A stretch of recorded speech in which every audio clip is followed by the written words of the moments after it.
Dito isso, vamos abrir em Atos, capítulo 15, ficar em pé em reverência à palavra de Deus. Atos 15, versículos de 1 ao 18. E hoje nós veremos os 5 solas, os princípios de uma igreja verdadeira. Atos, capítulo 15, versículos de 1 ao 18. Assim diz a palavra do Senhor. Então, alguns que tinham descido da Judéia ensinavam assim aos irmãos: se não vos circuncidardes conforme o uso de Moisés, não podeis salvar-vos. Tendo tido Paulo e Barnabé não pequena discussão e contenda contra eles, resolveu-se que Paulo e Barnabé e alguns outros dentre eles subissem a Jerusalém, aos apóstolos e aos anciãos, sobre aquela questão. E eles, sendo acompanhados pela igreja, passavam pela Fenícia e por Samaria, contando a conversão dos gentios, e davam grande alegria a todos os irmãos.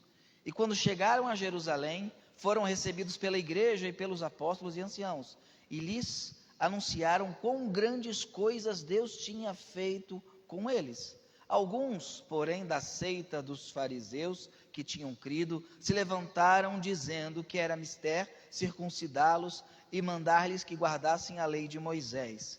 Congregaram-se, pois, os apóstolos e os anciãos para considerar esse assunto. E, havendo grande contenda, levantou-se Pedro e disse-lhes: homens irmãos, bem sabeis que já há muito tempo Deus me elegeu dentre vós, para que os gentios ouvissem da minha boca a palavra do evangelho e crescem. E Deus, que conhece os corações, lhes deu testemunho, dando-lhes o Espírito Santo, assim como também a nós. E não fez diferença alguma entre eles e nós, purificando os seus corações pela fé. Agora, pois, por que tentais a Deus, pondo sobre a serviço dos discípulos um jugo que nem nossos pais nem nós pudemos suportar? Mas cremos que seremos salvos pela graça do Senhor Jesus Cristo, como eles também. Então toda a multidão se calou e escutava a Barnabé e a Paulo, que contavam quão grandes sinais e prodígios Deus havia feito por meio deles entre os gentios. E, havendo-se eles calado, respondeu Tiago, dizendo: homens irmãos, ouvi-me. Simão relatou como primeiramente Deus visitou os gentios para tomar deles um povo para o seu nome. E com isso concordam as palavras dos profetas, como está escrito: depois disso voltarei e reedificarei o tabernáculo de Davi, que está caído, levantá-lo-ei das suas ruínas e tornarei a edificá-lo, para que o restante dos homens busque ao Senhor, e todos os gentios sobre os quais o meu nome é invocado. Diz o Senhor, que faz todas estas coisas. Conhecidas são a Deus desde o princípio do mundo todas as suas obras. Vamos orar. Senhor Deus e Pai, nós te louvamos, Senhor, pela tua graça, nós te louvamos, Senhor, pela tua misericórdia, e nós te louvamos porque temos uma base sólida para identificar uma igreja verdadeira, uma igreja reconhecida como tendo irmãos em Cristo e irmãos na fé. Que nessa celebração, Senhor, de 508 anos de reforma protestante, nós possamos nos recordar de verdades que não foram criadas na reforma, mas foram relembradas na reforma. Verdades que durante todos os séculos, todo o teu povo verdadeiro apregoou neste mundo, Senhor. Que a igreja de Boa Vista possa descansar nessas colunas sólidas, Senhor, que sustentam a nossa fé, Senhor, e que teu Espírito Santo aplique a mensagem aos corações. Também oro por mim, pedindo que tudo aquilo que eu falo nesta noite seja extraído do teu texto sagrado. Essa é a minha oração, em nome de Jesus. Amém. Podemos assentar?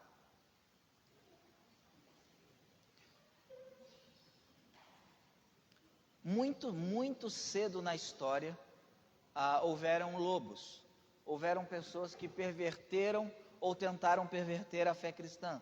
Aqui mesmo no livro de Atos, no capítulo 20, versículo 29 ao 30, temos uma profecia do apóstolo Paulo, a qual ele diz o seguinte, Atos 20, verso 29, porque eu sei isto, que depois da minha partida entrarão no meio de vós lobos cruéis, que não pouparão ao rebanho, e que de entre vós mesmos se levantarão homens que falarão coisas perversas para atraírem os discípulos após si. Então Paulo fala, olha, depois que eu for, entre vocês, entre os líderes, vai ter gente herege, gente de dentro, mas gente de fora também.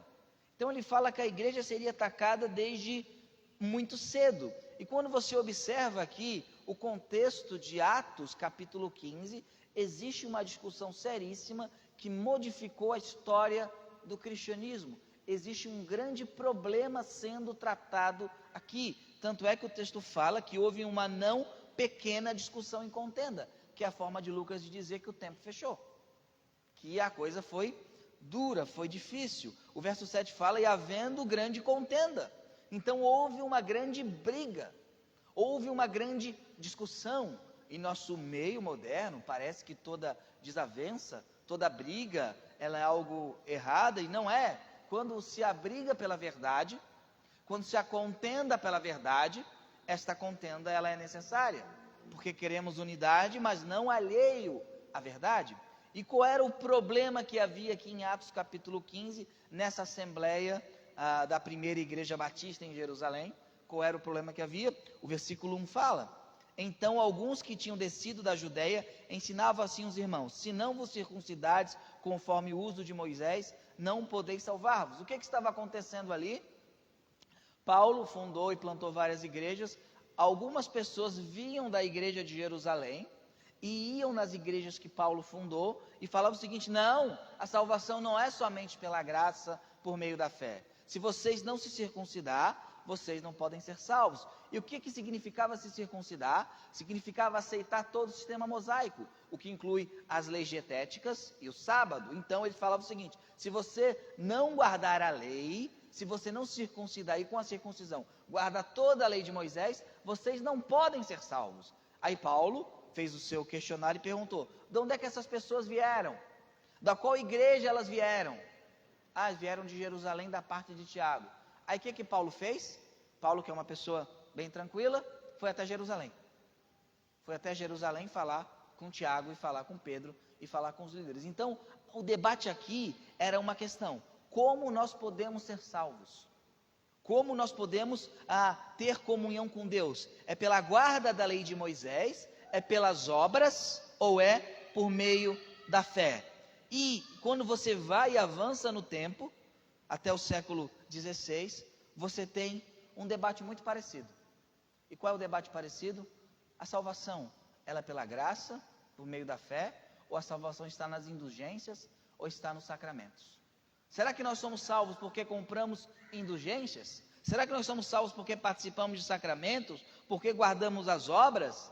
Era isso que a igreja de Roma falava, quando algumas pessoas, entre elas, não foi o único, mas entre elas, Martim Lutero entendeu que o justo viverá pela fé. Então você observa que o debate sobre a salvação não começa na Reforma, começa já no Novo Testamento. E quando você observa a solução que a igreja deu, você observa que os 5 solas estão aqui, neste texto. E é incrível que eles estejam nesse texto de maneira clara e direta. Então, os 5 solas são os princípios de uma igreja verdadeira, e Tiago aqui e outros aqui aplicam essas verdades para solucionar o problema. Então, como é que nós podemos identificar uma igreja verdadeira? Como é que nós podemos fazer isso? Identificando se essa igreja concorda com esses solas, com esses somentes. Obrigado, irmã. Identificando essas verdades. E quais são os solas, os somentes, que nós veremos aqui neste texto? E tenho por mim que Deus permitiu que nessa descrição desta contenda estivesse de 5 solas, para que ninguém falasse que é invenção nossa. Vamos ver hoje, nesta noite, sola fide, sola gratia, solo Christus, soli Deo gloria e sola Scriptura. Eu não coloquei em ordem da qual ele é falado, eu coloquei em ordem na qual aparece no texto. E isso nós vamos ver nessa noite, estes 5 solas. Então, se você vê algum papista dizer que os 5 solas é uma invenção da Reforma, o slogan é, sem dúvida, Ninguém saía por aí na igreja primitiva falando sola gratia, sola fide, sola escritura. Só que os princípios, eles estão no Novo Testamento. Então, o primeiro que eu quero destacar é o sola fide. O verso 9 demonstra que a igreja em Atos acreditava em somente a graça. Diz o seguinte, verso 9: e não fez diferença alguma entre eles, os gentios, e nós, judeus, purificando os seus corações pelo quê? Pela fé. Qual é o debate? Eu tenho que guardar a lei de Moisés para que eu entre na aliança? E o que Pedro diz aqui no versículo 9, Lucas registrando a fala de Pedro? Não, Deus purifica os corações por meio da fé. O que significa sola fide? O significado é que a salvação é recebida somente por meio da fé em Cristo. Quem? Judeus e gentios. Então, o primeiro sola que a gente pode ver hoje e identificar nesse texto, na qual está se debatendo se a salvação é por meio da lei, por meio das obras, ou por meio da graça, é que o texto diz que nós temos o nosso coração purificado pelo batismo? Não. Coração purificado pela ceia? Não. O coração purificado por uma obediência perfeita à lei? Não. Purificado porque temos sacramentos que têm poderes mágicos? Sempre brinco que alguns creem que a ceia é como aquele suco dos ursinhos Gummy. Lembra dos ursinhos Gummy? Tomava o suco e ficava poderoso? Né? A ceia não é o suco dos ursinhos Gummy, porque nosso coração é purificado por meio da fé em Cristo. E o testemunho das Escrituras apontam isso. Vamos abrir em Romanos, capítulo 1. Inclusive foi o texto que Lutero leu. Romanos, capítulo 1, versículos 16 e 17.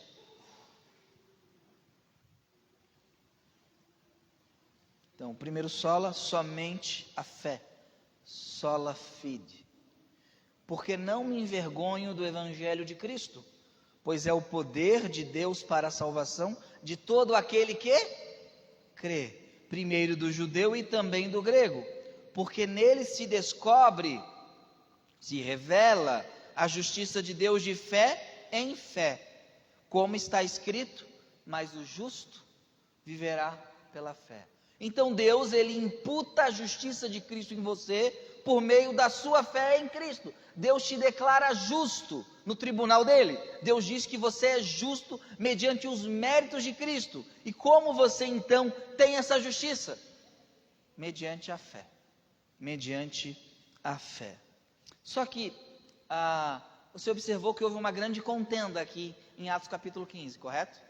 A partir dessa contenda, provavelmente, muitos se separaram da igreja de Jerusalém, e lá no século II tem um grupo chamado de Ebionitas, e eles guardavam a lei de Moisés, guardavam o sábado, né, e era um grupo visto pela igreja como um grupo herético. Então, se você vê algum adventista falar, não, no século II tem cristãos que guardavam o sábado, tem os ebionitas, que eram tratados como hereges, né, porque celebravam e guardavam a lei de Moisés. Agora, na época da reforma, surgiu o que nós chamamos de contra-reforma. O império contra-ataca, né? Há uma nova esperança, quando aquele jovem monge, que não é o Luke Skywalker, é Martim Lutero, ele faz aquela bagunça toda aquela contenda, só que 20 anos depois, surge aquilo que chamamos de contra-reforma. E o que foi dito por Roma? Porque nós afirmamos somente a fé. O que Roma afirma? Roma diz o seguinte: se alguém disser que o ímpio é justificado somente pela fé, seja anátema. Concílio de Trento, cânon 9, seção 6, dia 13 de janeiro de 1547. Roma diz o seguinte: se você falar que você é justificado somente pela fé, você é um maldito, você é separado para a maldição. Isso é um concílio aprovado pelo Papa, logo, de acordo com a doutrina deles, é um concílio infalível. Nenhum concílio posterior, nem o Vaticano II, que fala que nós somos irmãos separados, pode cancelar um concílio anterior. Então, de acordo com a teologia oficial, se você disser que a justificação é somente pela fé, você é anátema. Então, nós afirmamos sola fide. Roma diz: quem falar sola fide é anátema. Não é uma questão de apenas ter ou não ter imagens, é o cerne da própria salvação. Nós temos dois caminhos diferentes sobre salvação. Um caminho que diz que o justo viverá pela fé. O outro que fala: o justo é justificado inicialmente pela fé, mas no final ele vai ter que apresentar obras para a sua justificação final. Só que tem um problema: as nossas obras são suficientes? Não. Aí é por isso que eles criam um outro problema. Você não vai conseguir, então nós criamos o purgatório, para que você então possa purgar esses pecados, já que você não teve obra suficiente. Então o abismo está chamando o outro. Para resolver um problema, eu crio outro problema. Por isso que o primeiro sola, a primeira marca de uma igreja verdadeira, é se essa igreja afirma somente a fé. Por exemplo, essa frase é contrária ou não somente à fé? Guardar o sábado importa em salvação eterna. Ela é contrária, correto? Isso está no Nisto Cremos da Igreja Adventista do Sétimo Dia. Por isso que é importante entendermos o que cremos, para entender quem de fato são nossos irmãos, quem concorda com as Escrituras. Então, o primeiro sola que nós cantamos, sola fide, e que Lutero afirmou, ele é fundamental. Ele é a acrópole da fé cristã. Ali em Romanos capítulo 3, versículo 28, muitos perguntam: por que eu sou totalmente alheio ao ecumenismo? E olha que eu enxergo como cristãos presbiterianos, luteranos, metodistas, pentecostais, menonitas, mas por que quando eu chego em Roma, eu falo que eu não posso considerá-los irmãos em Cristo? Porque eu sei o que eles creem e sei o que eu creio. São caminhos opostos. Se eles estiverem certos, eu sou anátema. Se eu estiver certo, eles são anátema. Não há como ter comunhão. Andarão os dois juntos se não houver de acordo? Não tem como, é impossível. Ali em Romanos capítulo 3, versículo 28, diz o seguinte: concluímos, pois, que o homem é justificado pelo quê? Pela fé, sem as obras da lei. Então, o primeiro sola que a gente observa no texto de Atos, para resolver aquele imbróglio: eu tenho que guardar a lei de Moisés para ser salvo? Não. Por quê? Porque Deus purificou o nosso coração pela fé. E o texto aqui continua, de Atos 15, e veremos agora o sola gratia, somente a graça, versículo 11. Mas cremos que seremos salvos pela graça do Senhor Jesus Cristo, como eles também, como os gentios também. O que significa o somente a graça, o sola gratia? Significa que a salvação é um dom, uma dádiva, é um dom gratuito de Deus, por graça e não por obras. Não significa que obras não sejam importantes na vida cristã. A santificação, ela é a consequência natural da salvação. Os católicos vão entender que a justificação envolve obras. Nós falamos que a justificação não envolve obras. O que tem obras é a santificação. A santificação é evidenciada a partir de uma vida piedosa. E todo aquele que foi justificado vai viver uma vida piedosa em certa medida. Só que isso não é para a salvação. Isso é evidência de salvação. Isso não é para a salvação. Agora, o texto aqui fala somente a graça. Então, os 5 solas não são frases soltas e bonitinhas. São o cerne do Evangelho. Se você os negar, você está negando toda a obra de Cristo na cruz. Sola gratia, seremos salvos pela graça do Senhor Jesus Cristo. E qual é o testemunho das Escrituras? Vamos abrir em Efésios, capítulo 2, a qual já foi lido, versículo 6. Então note que Paulo está repetindo nas cartas aquilo que foi dito no concílio de Jerusalém. Efésios capítulo 2, versículo 6 e diante. E tem uma doutrina, e aqui nesse dia histórico a gente pode dizer que eles acreditam, os papistas, que aquilo que o Papa fala é ex-cátedra, então deveriam considerar o primeiro concílio da igreja, que é o concílio de Jerusalém, o qual diz que a salvação é somente pela graça. E qualquer outro concílio que fosse contrário a esse, deveria ser cancelado e anulado. porque ali fala que seremos salvos pela graça do Senhor Jesus Cristo. Efésios capítulo 2, versículo 6 em diante. E nos ressuscitou juntamente com ele e nos fez assentar nos lugares celestiais em Cristo Jesus, para mostrar nos séculos vindouros as abundantes riquezas da sua graça, pela sua benignidade para conosco em Cristo Jesus. Por quê? Porque pela graça sois salvos, por meio da fé. E isto não vem de vós, é dom de Deus, não vem das obras, para que ninguém se glorie. Existe um debate, o que é o isto não vem de vós?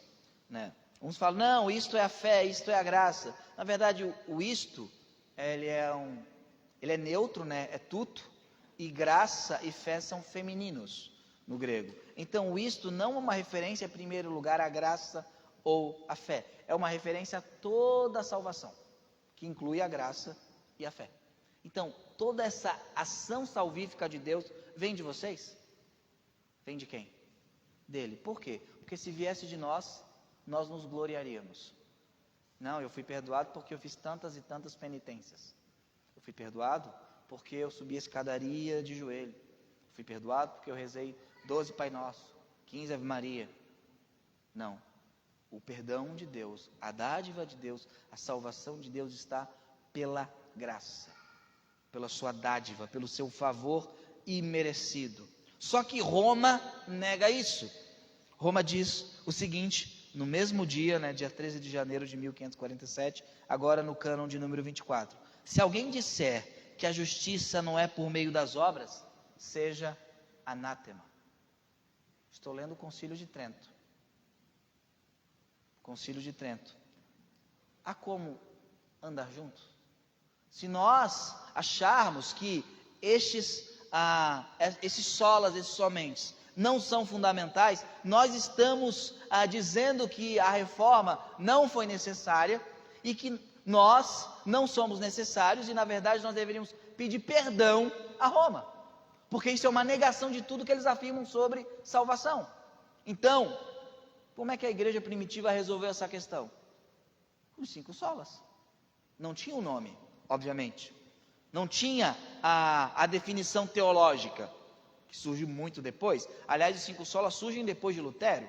Lutero não ficou lá pensando em nomes bonitos. Isso foi surgindo posteriormente, mas o princípio estava lá. Então, vemos aqui sola gratia, somente a graça. O terceiro sola que aparece no texto é o solo Christus, solus Christus. Somente Cristo. E qual é a definição? É que a salvação é obtida somente através de Cristo, sem necessidade de mediadores. Cristo é o único mediador. Somente Cristo. Versículo 11 novamente. Mas cremos que seremos salvos pela graça de quem? Do Senhor Jesus Cristo, como eles também. E o versículo 17. Para que o restante dos homens busquem a quem? Ao Senhor. A expressão Senhor aqui, no Novo Testamento, geralmente, quase sempre, Kyrios é uma referência ao Senhor Jesus Cristo. É uma referência ao Senhor Jesus Cristo. Então, somente Cristo. A salvação é obtida somente através de Cristo, sem necessidade de mediadores. E qual é o testemunho das Escrituras? Versículo 17. Para que o restante dos homens busque a quem? Outros senhores não podem ser buscados. Não podem ser evocados, não podem ser venerados, não podem ser cultuados. Porque isso é idolatria. Irmãos, todos nós gostaríamos que o cristianismo fosse mais unido. Todos nós que somos cristãos gostaríamos que fôssemos uma linda e grande família feliz. Só que uma linda e grande família feliz não pode servir ao Senhor baseada no erro. Tem que ser baseada na verdade. Quem causa divisão não são aqueles que estão na verdade. São aqueles que não querem se dobrar à verdade. São aqueles que querem viver no erro. Seja por tradição, seja por poder temporal, seja por qualquer outra coisa. Então, as Escrituras argumentam somente Cristo. Ali em Atos, capítulo 4, versículo 12.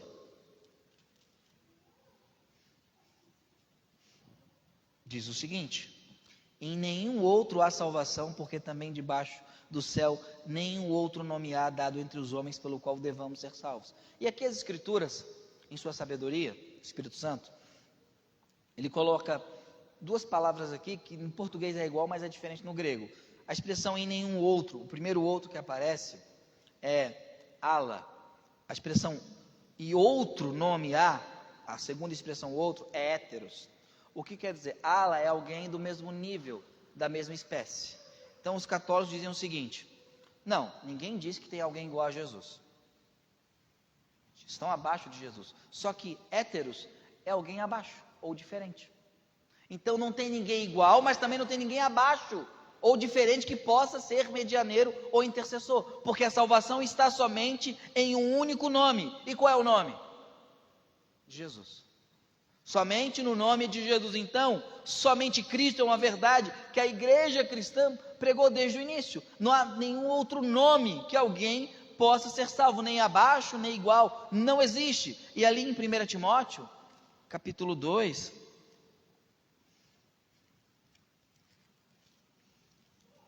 versículos 4 ao 6,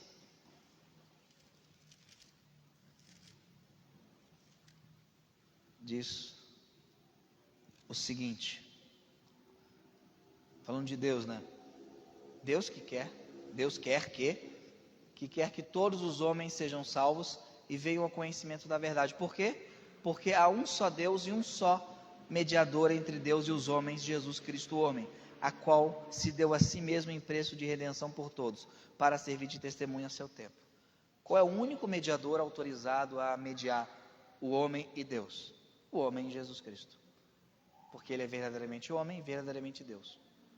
Não há ninguém autorizado a isso. Então somente Cristo diz uma coisa: não pode haver medianeiros, não pode haver pessoas que façam mediação entre o homem e Deus. Eles vão argumentar: não, mas aí eu oro, você não pede oração para o seu pastor? Alguém aqui faz um culto de veneração a mim? Se fizer, pare, pelo amor de Deus, eu não sou digno disso, né? Não faça isso.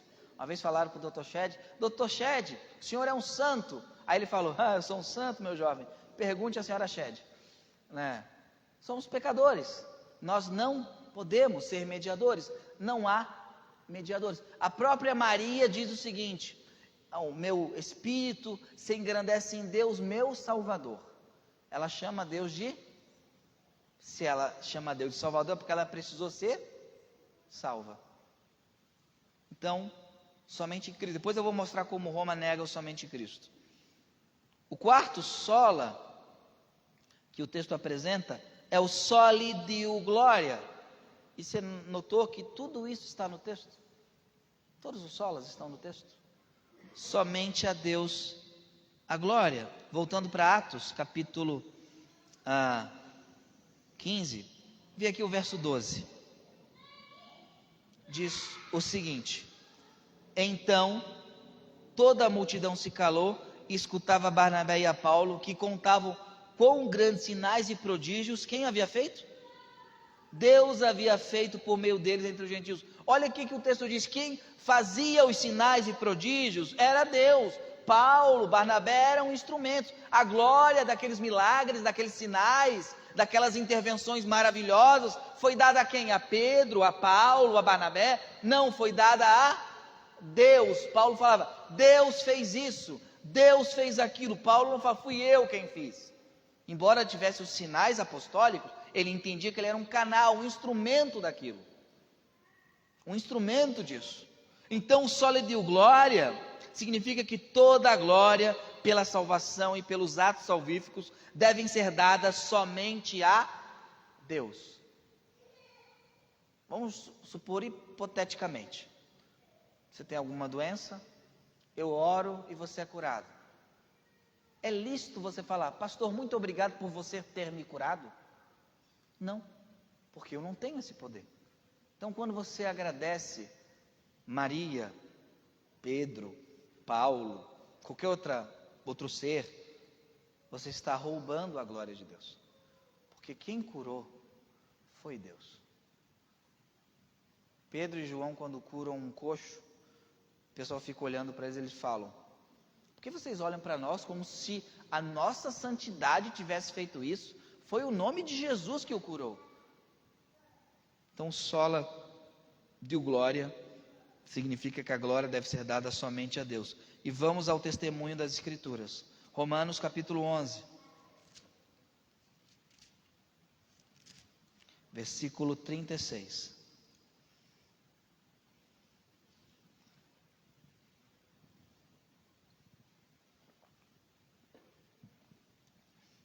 Porque dele, e por ele, e para ele são o quê? Todas as coisas. Glória, pois, a ele eternamente. Amém. Glória não é a mim. Glória não é a nenhum líder religioso, a nenhuma pessoa piedosa, a nenhum mártir cristão. Glória, pois, ao Senhor. Sole Deo glória. Sole Deo glória. Mas Roma nega de uma tacada só, somente Cristo e somente Deus a glória. No capítulo sobre a invocação, a veneração e as relíquias dos santos e as sagradas imagens, seção 25, nos dias 3 e 4 de dezembro de 1563, Roma diz o seguinte: e que os santos que reinam com Cristo e oferecem a Deus suas orações, e que é bom invocá-los. Roma fala que os santos estão reinando com Cristo, o que é verdade. Os salvos em Cristo estão com Cristo, reinando com Cristo. Sim, os salvos em Cristo intercedem no céu pela igreja. Sim, isso está em Apocalipse 6:9. O que não pode fazer? Você invocar. Porque isso é invocação de morto. Quando você invoca alguém que morreu, você está praticando espiritismo. E Roma diz que você deve invocar esses santos, quebrando então somente Cristo e somente a Deus a glória. Porque você invoca o santo da sua preferência, aí você é atendido, a glória vai para quem? E quando não atende, você pega o santinho e vira de cabeça para baixo, né? Alguns fazem isso. Então, irmãos, a gente observa aqui que aqueles judaizantes estavam negando cada um dos 5 solas, e o texto mostra que é somente a graça, somente a fé, somente Cristo, somente a Deus a glória. E Roma também faz isso. Por isso que os 508 anos da Reforma são importantes. Eu sei, como eu disse ontem na palestra sobre a história da igreja, que os reformadores erraram com os nossos ancestrais. Eles erraram, sim, mas eles acertaram em muita coisa.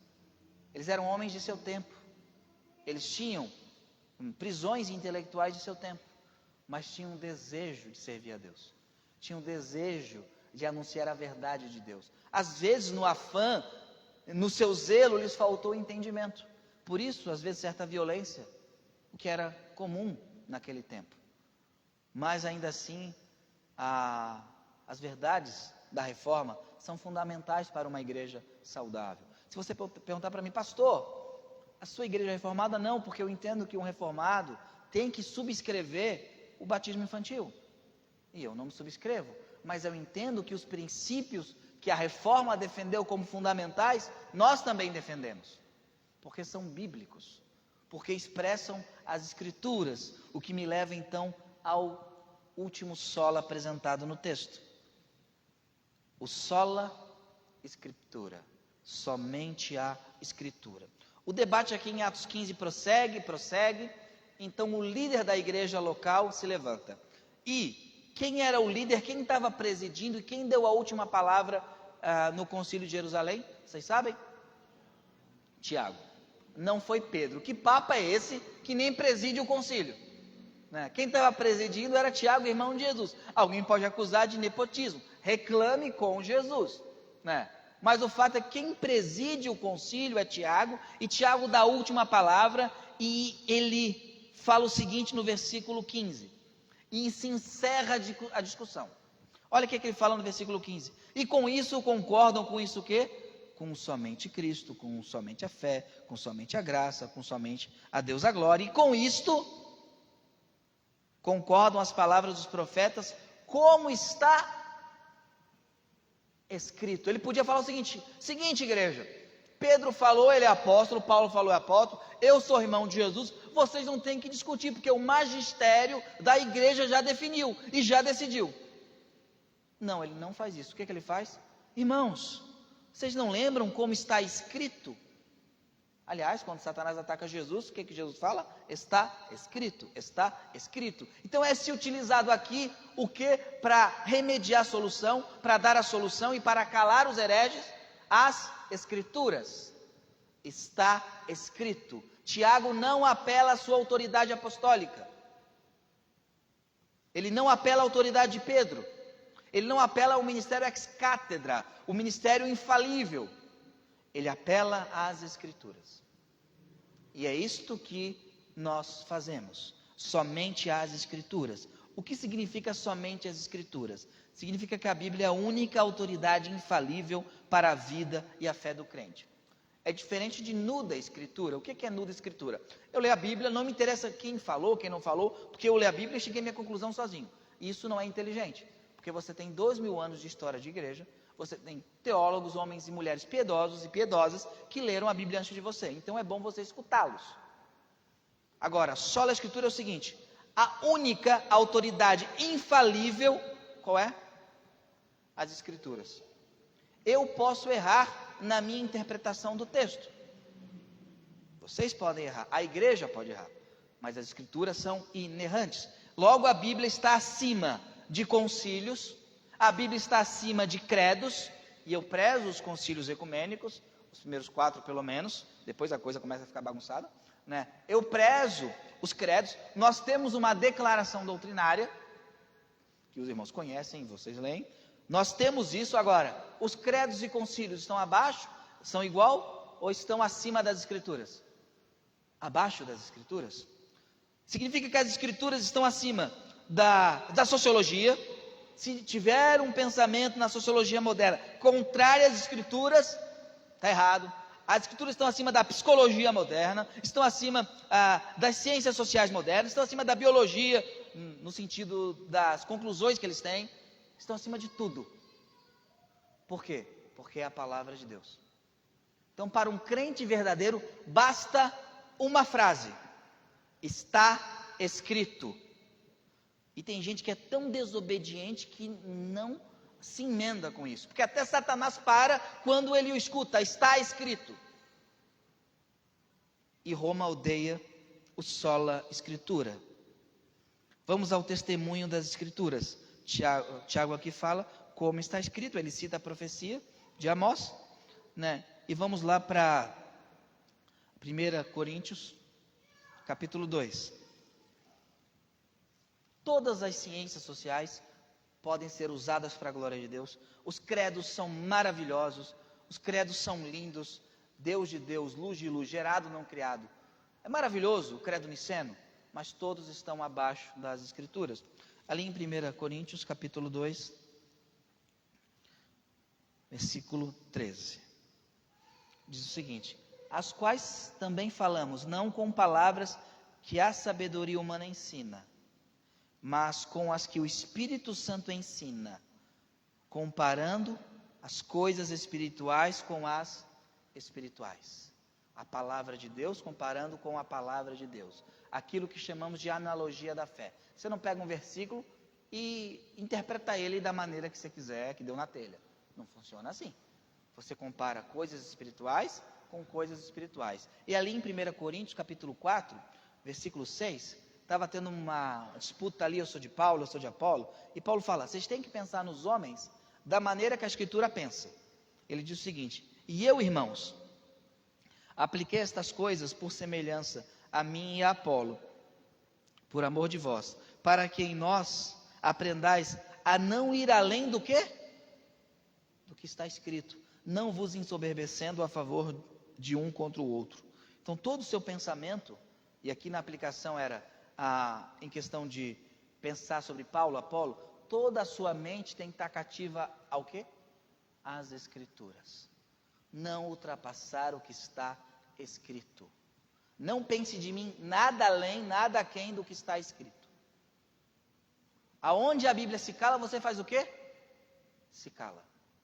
Aonde ela afirma, você afirma. Aonde ela condena, você condena. Isso é aplicar o sola escrituras. E Roma nega isso. E aqui era tanta citação de negação de sola escritura que eu não peguei nenhuma. Eu fiquei como o cara está na Netflix tentando escolher um filme. É tanto filme que não pegou nenhuma. Mas Roma entende o seguinte, que o magistério da igreja é o único autorizado a interpretar as escrituras. O C.S. Lewis fala o seguinte, um dos motivos de eu não ser católico é que eu estou dando um cheque em branco para tudo que a igreja falará no futuro. Afinal, se a igreja não erra, então daqui a 10 anos ela pode falar alguma coisa e ela não vai estar errada. E ele fala, eu não posso fazer isso. Não há como fazer isso. Então, o princípio fundamental dos batistas, de todos os protestantes, evangélicos, é somente a escritura. Mas aqui uma meia-culpa. E os neopentecostais subscrevem essas coisas? Vamos ser muito sinceros. Tem um magistério, que é o dono da igreja, que interpreta de acordo com a cabeça dele, ali a toda a história da igreja, porque Deus falou com ele. Você mostra a Bíblia, não irmão, Deus falou comigo. Acabou a discussão. É o Papa. Deus falou com ele, acabou. Não, Deus falou comigo. Aí você vai discutir o quê? Deus falou com ele. É direto, conexão direta. Eu tenho que estudar, fazer exegese, um monte de coisa. O cara fala direto com Deus. Então, irmãos, quando você fala, mas a igreja evangélica está cheia de problemas, aí você começa a citar os problemas. Na verdade, isso é catolicismo entranhado nas igrejas evangélicas. Afinal, por exemplo, Edir Macedo é um papa, não é? Tantos mini papas que tem por aí, que não creem somente a graça, não creem somente a fé, não creem somente Cristo, não creem somente Deus a glória, não creem somente a Escritura. Por quê? Porque negam aquilo que sempre foi afirmado. Então, qualquer movimento que negue isto é um movimento perigoso, que nós não devemos ter comunhão. Nós não devemos e não podemos ter comunhão. Dito isso, vou pedir que a Ricardo, mais alguém vai vir junto aqui à frente, e a gente vai meditar em um poema que fala sobre o sola escritura. Tenham misericórdia que eu não sou uma pessoa